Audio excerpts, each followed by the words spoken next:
it going, guys? Hope you're all doing well. Welcome to my channel. And I just finished watching Aquaman and the Lost Kingdom. So, wow, it's pretty crazy, how this is the last DCEU film. I've never really kind of given you my thoughts on the whole DCEU, franchise. I've been pretty much watching these movies since Man of Steel, 2013. And now the end of an era, right? Aquaman and the Lost Kingdom is the last one. And then finally, right, we get to see what James Gunn is cooking up. And you know what? I'm just kind of giving you my thoughts on Aquaman and the Lost Kingdom. So, you know what? Something that I think you should kind of know a little bit about me before I start kind of giving you my initial thoughts on, the positives and the negatives is that I'm not really much of an Aquaman fan.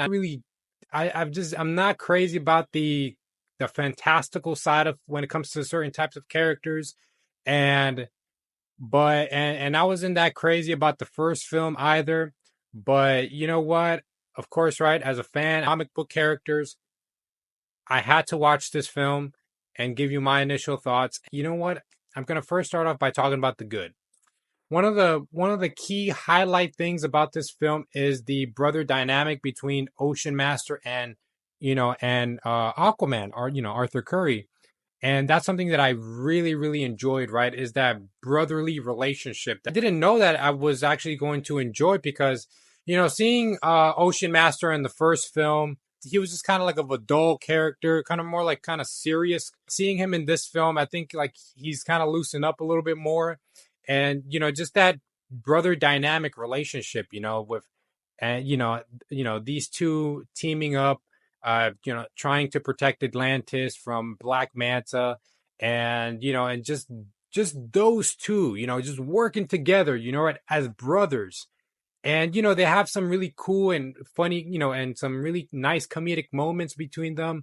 That's something that I definitely have to say that I really did enjoy about this film. And if not, it might have been one of the only things that I really enjoyed about it. Not the only ones, but it's one of the very few things that I loved about this film.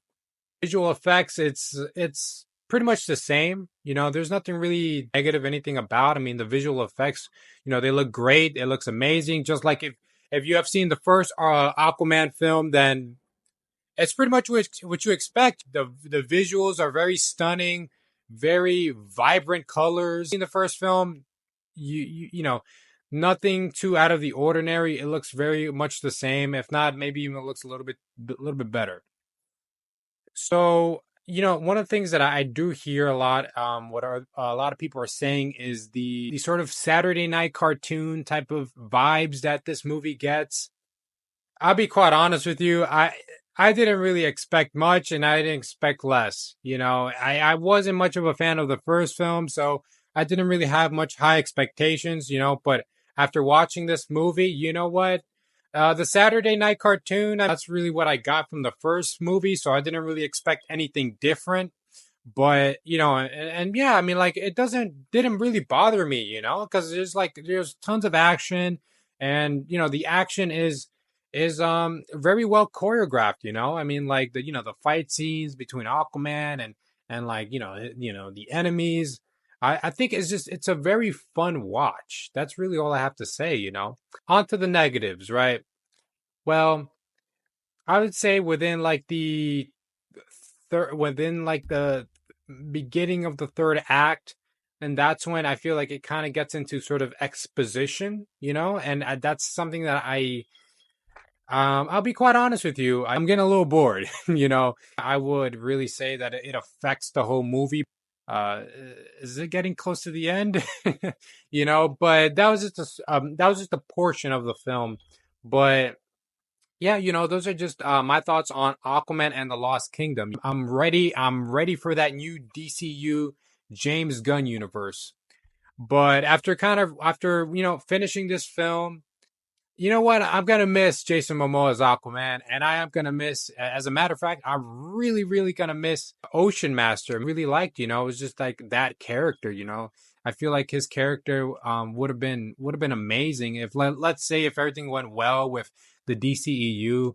Who knows? They could have probably brought him up for like a team up film with I don't know, maybe I know he's not a Justice League member, but it would have been nice to kind of see some sort of team up with Ocean Master, because like he got a little bit of a redemption arc.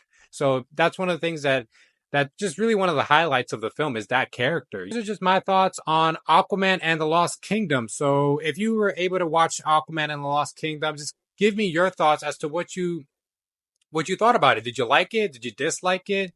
Do you feel the same way as I do? Just just post your comments down below, and as always, guys, take care and happy holidays.